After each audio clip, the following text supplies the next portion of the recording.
Ya nos metemos en comunicación para la primera nota del día con el doctor Gustavo Ciampa, abogado laboralista.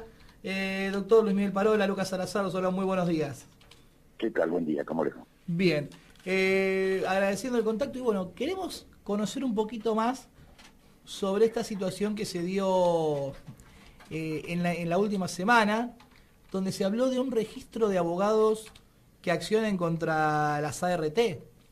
¿Cómo es eso? Vos sabés que es muy grave esto, porque es la Superintendencia de Riesgo de Trabajo, es una resolución 760, que dispone crear un registro de trabajadores y abogados que inician juicios planteando la inconstitucionalidad de la Ley de Riesgo de Trabajo.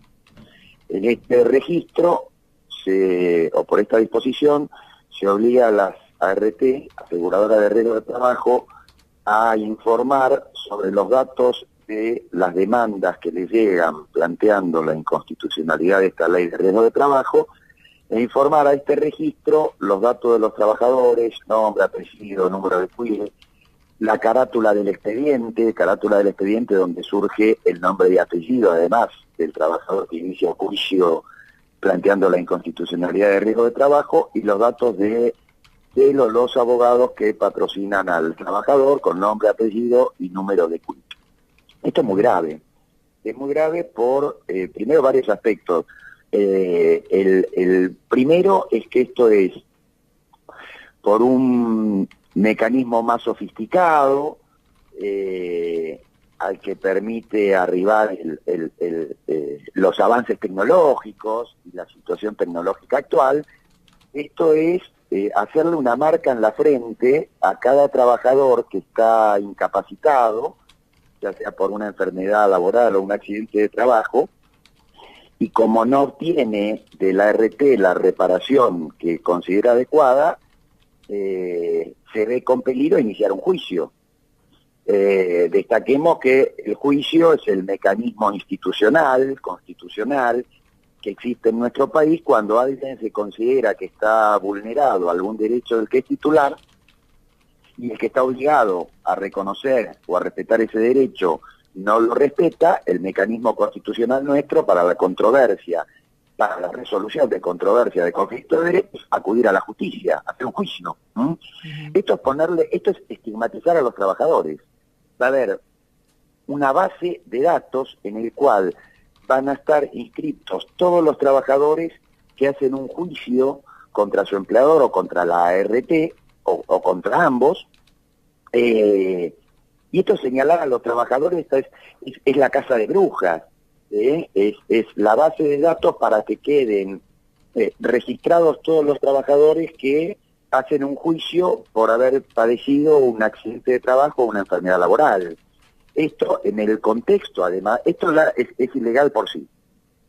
Es ilegal porque viola expresamente una ley que es la Ley de Protección de Datos Personales, que después abundamos un poquito más en eso, pero además es una clara persecución. Esto en un contexto en el que desde el presidente de la Nación hacia abajo son varios los funcionarios que acusan a los trabajadores que hacen juicio en resguardo de sus derechos de que están afectando al país, de que hacen quebrar a las empresas, dato que además es falso, de que son los responsables de que los desocupados no consigan empleo, donde además cuestionan a los abogados que los representan, a los trabajadores que dan el ejercicio de ese derecho, a los abogados laboralistas, incluso con acusaciones de constituir una mafia. Esto es muy grave lo que está pasando. Yo no sé si socialmente se llega a dimensionar esta gravedad. Esto hace acordar, digamos, a los primeros momentos de los países europeos que estuvieron bajo el nazifascismo, digamos, con hacerle las marcas en las puertas de las casas a la población judía. Se entiende. Hago una consulta. ¿Ya se ha iniciado algún tipo de acción legal para trabar esto, para que se dé marcha atrás con esta medida? Nosotros desde la corriente de abogados laboralistas 7 de julio lo estamos analizando y estimo que otras entidades también lo estarán analizando. Digamos, Estamos trabajando en ese sentido. Perdóname, te digo hasta ahí, no te digo más. Sí, no, está bien, obviamente. No, a ver, tampoco digamos qué es lo que se va a hacer por una cuestión de que hasta que no esté hecho siempre hay que tener... Hay cuestiones de táctica, ¿viste? Claro. En estas cuestiones también. Yo pido disculpas, pero no te voy a decir más que eso en relación a esto. No, se sobreentiende. Se sobreentiende. Vos decías que esto, aparte, viola la ley de De protección a protección de datos personales. ¿Cómo es esa situación? Te cuento, esta ley es una ley del año 2000, es la ley 25.326, que fue dictada con la finalidad de regular lo que son los bancos de datos y la protección de los datos que se inscriben en estos registros. Entre algunas cosas, esta ley, por ejemplo, califica qué son los datos sensibles. Los datos sensibles, entre otros, son aquellos que se vinculan a la salud de las personas. Esto no quiere decir que no pueda haber registros, porque hasta desde una política sanitaria puede ser bueno que haya registros de enfermedades, etcétera, para diagramar políticas, localizar focos de determinadas enfermedades en determinada, no sé, región del país, pero lo que se prohíbe es que los datos de salud estén vinculados, los que se registran, a personas determinadas o determinables. Esto es, no puede haber ningún registro que incluya conjuntamente datos de salud con los datos de las personas que padecen determinadas enfermedades o determinadas, en este caso que estamos hablando, incapacidades. Con lo cual, si la Superintendencia de Riesgos de Trabajo quisiera tener un mapa de cuáles son las causas de las incapacidades que se producen en los trabajadores, las incapacidades que padecen los trabajadores, no podrían esos datos estar asociados a personas. Esto es, no podrían existir en ningún registro de este tipo nombre y apellido de los trabajadores. De cada trabajador que invoca o que padece o que invoca padecer determinada incapacidad o determinado problema de salud.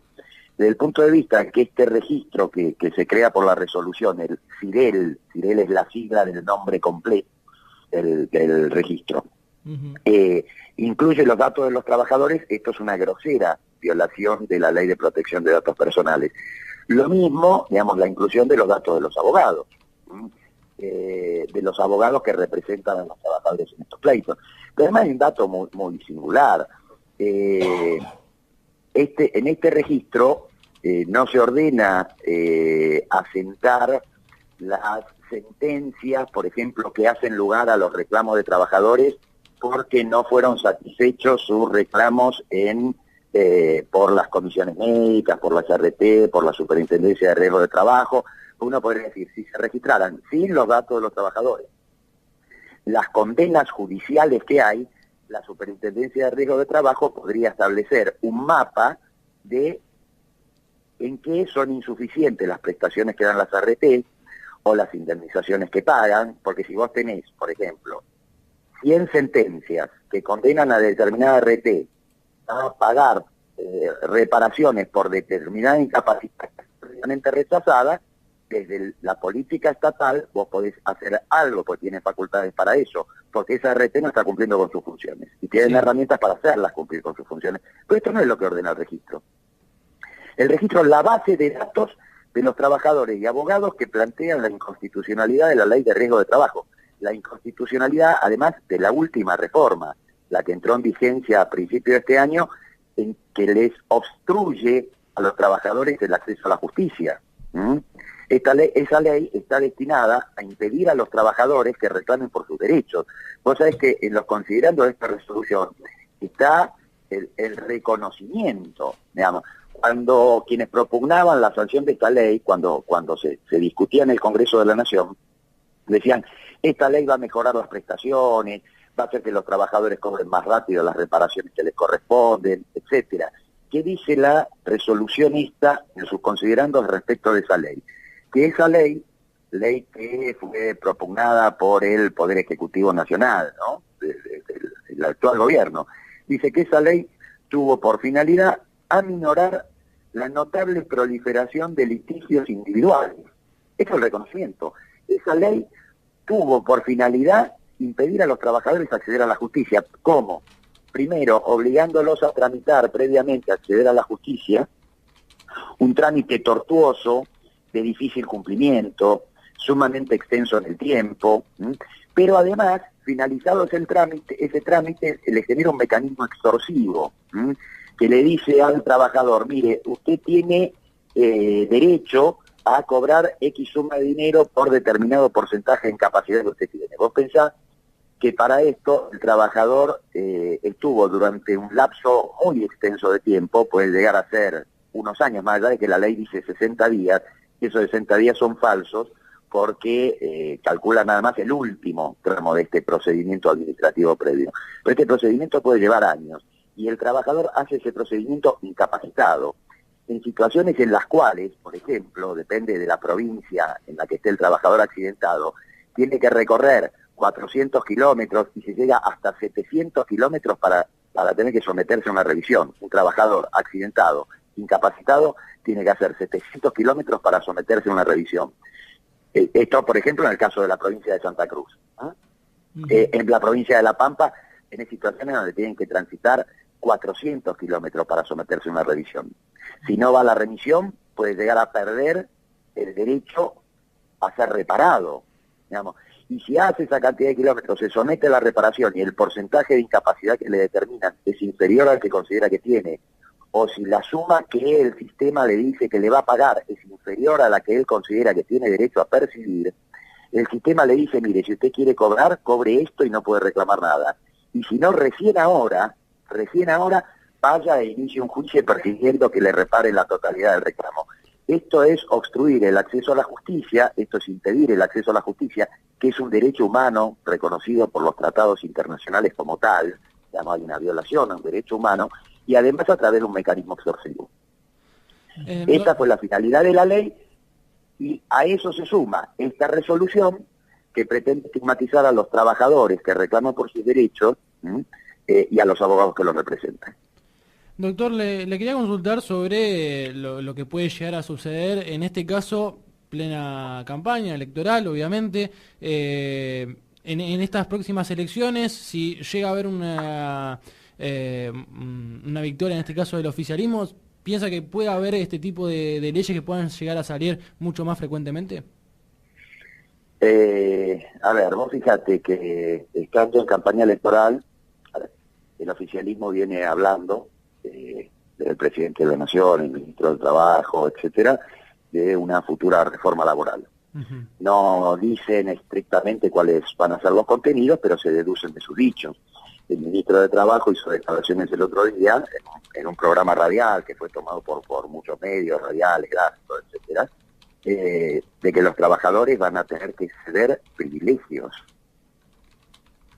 Digamos, esto ya permite vislumbrar el sentido de la reforma. El presidente de la Nación, cuando anunció lo que él llamó Plan para la Industria Automotriz, y yo digo que es un plan de deseos para la industria automotriz, porque en definitiva no hay ninguna medida particular, en el momento que lo anunció, elogió la flexibilidad y se emocionó cuando recordó su logro al frente de Sebel de flexibilizar las condiciones de trabajo de los trabajadores en Sebel. Digamos, todo esto, las declaraciones del secretario de Empleo, fíjate vos el cargo, secretario de Empleo, Miguel Ponte, dijo, se lo digo textual, para las empresas contratar y despedir debería ser algo natural, como comer y descomer. Descomer es un verbo que él inventó, pero, digamos, el gráfico lo que implica, ¿no? La eliminación de los desechos de la comida, ¿no? Del desecho orgánico de la comida. Este es el concepto que tiene el secretario de Empleo, que no fue desautorizado ni por el ministro ni por el presidente, y sigue en su cargo, lo cual implica la convalidación, y que esto es la matriz ideológica del gobierno, de qué son los trabajadores. Los trabajadores son aquello que en buen estado se contrata, se los exprime y después se los elimina como desechos. Esto es lo que está, digamos, el sentido de toda la política laboral del gobierno. Uno lo ve en los casos de los despidos colectivos, y el ministro de Trabajo dice que hay que entender a las empresas que despiden. Frente a los despidos colectivos, el Ministerio de Trabajo no dispone de la conciliación obligatoria, no abre los procedimientos preventivos de crisis de empresas, Digamos, porque además el Estado fue el primero en que incurrió, el Estado bajo este gobierno, fue el primero en que incurrió en estas políticas de los despidos colectivos, ya desde diciembre del año 2015. Sí, Cuando sí. el Estado actúa de esta manera, muchas veces los privados lo siguen. Además con la posible suba de la edad jubilatoria, ¿cómo ve esto también? Mirá, a ver, te termino una idea, Sí, perdóname, cuando voy colgando voy pasando de un tema al otro, porque estoy además muy enojado y muy preocupado con la sí, sí. situación. Que son estas menciones del ministro de Trabajo: los trabajadores van a tener que ceder privilegios, los trabajadores no tienen privilegios, los trabajadores tienen derechos, derechos que surgen de conquistas que provienen de la lucha social y sindical. Y los derechos son tales que además están garantizados por la Constitución Nacional y por tratados internacionales de derechos humanos. ¿Qué es lo que tienen que ceder los trabajadores para el ministro de Trabajo? Cuestiones de jornada, como dijo el presidente, que hay que trabajar sábados y domingos, dijo el presidente. La jornada limitada está garantizada por la Constitución Nacional, son derechos. Descanso, vacaciones están garantizados por la Constitución Nacional, son derechos, no son privilegios. Protección contra el despido arbitrario, protección, digamos, que garantiza la estabilidad relativa en el empleo, eso no es un privilegio, eso es un derecho que está garantizado por la Constitución Nacional. Nuestra Constitución y los tratados internacionales que están incorporados a la Constitución garantizan además un principio sobre el que quiero hacer hincapié, que se llama principio de progresividad. ¿Qué implica el principio de progresividad? Implica que en el marco de los derechos sociales, y los derechos laborales integran el más amplio espectro de los derechos sociales, no puede haber retrocesos, no puede haber degradación.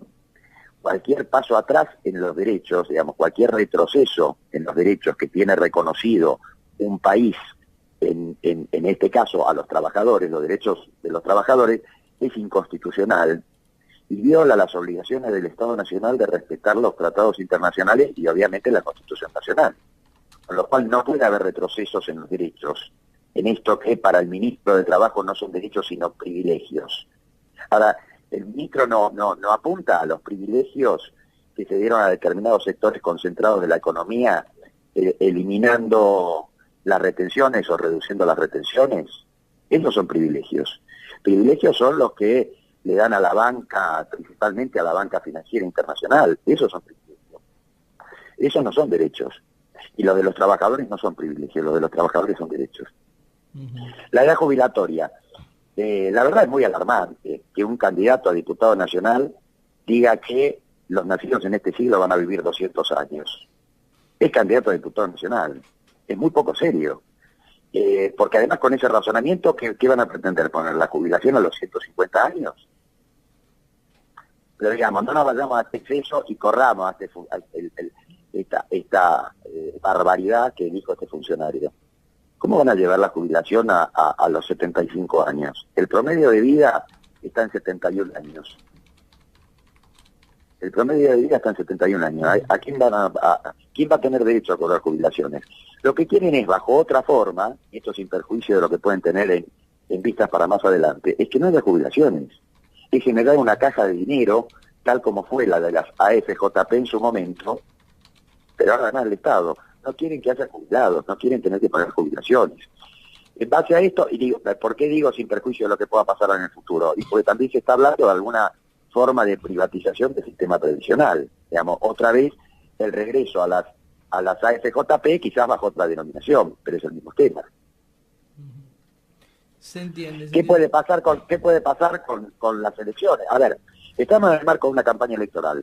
¿Qué mejor momento en el marco de una campaña electoral para que la población pueda decidir su voto con conocimiento concreto de las pretensiones de cada partido que postula candidatos, que el gobierno plantee ahora los contenidos concretos de la reforma laboral que pretende? Sin embargo, los esconden. Hablan de una reforma laboral, uno puede visualizar el sentido, pero los contenidos no están. No, para después de las elecciones. Porque es otra vez el engaño.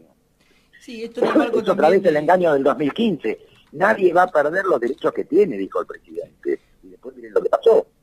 Sí, a ver, en el mismo marco de una propuesta de que los trabajadores dejen de tener una indemnización y pasen a pagar ellos un seguro de desempleo durante su actividad.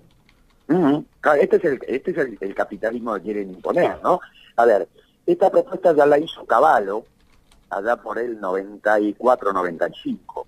la creación, la generación de cuentas de capitalización, déjame dar alguna explicación para que entienda la audiencia. Digamos, hoy en la Argentina, si una empresa despide a un trabajador, le tiene que pagar una indemnización, que para simplificarlo es equivalente a un mes de sueldo por cada año de antigüedad. ¿Ah?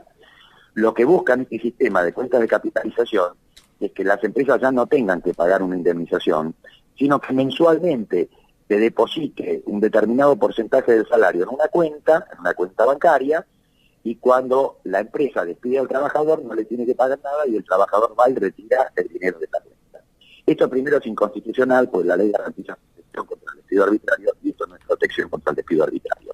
Pero en segundo término, y lo que agrava aún más la situación, es que lo que se pretende es que esas cuentas de capitalización se integren con parte de aporte del trabajador. O sea, el trabajador, mientras está en actividad, está trabajando en relación de dependencia con una empresa, se le retiene parte de su sueldo, porcentaje que podrá variar, podrá ser aproximado, un 3, 4%, y esa retención que se le hace al trabajador vaya a esa cuenta de capitalización. Y cuando la empresa decide despedirlo, él va y retira esa plata a la cuenta de capitalización. Puede que en esa cuenta de capitalización también haya algún aporte de la empresa, digamos, pero en su caso sería un aporte mixto, con lo cual, fíjate vos, es el trabajador el que se financia su despido. De mi salario me retienen una parte de este salario que va a una cuenta de capitalización que yo retiro cuando soy despedido. ¿Quién financia esa cuenta de capitalización? El propio trabajador. Es el trabajador el que se financia su despido. Este es el nuevo, en el capitalismo originario, y más allá de la infinidad de críticas que se puede hacer al capitalismo originario, el que ponía capital era el capitalista. En este sistema, fíjate, es el trabajador el que pone capital. Se entiende. Y esto, además, fue propuesto por un editorial del diario La Nación del 26 de julio del año pasado, en el que decía las reformas laborales que había que hacer. Sabemos la incidencia que tiene, digamos, el diario La Nación y sus editoriales y su coherencia, digamos, con la línea política del gobierno. Entre otras modificaciones, lo que le proponía era esto, sí, reemplazar el sistema de indemnización por despido por un sistema de cuentas de capitalización a la que aporten tanto los empleadores como los trabajadores. Se entiende. Doctor, le agradecemos el contacto. Queríamos poder aclarar un poquito todos estos temas que estuvieron dando vueltas sobre la mesa en estos últimos días y queríamos poder echar un poco de claridad a todo eso que uno venía hablando y venía evaluando. La verdad que por lo menos pudimos dilucidar todo eso que nos venía preocupando. Luis, como siempre, un gustazo de mi parte y a disposición. Perfecto, agradecido, un gusto. Un abrazo, hasta luego. Hasta luego.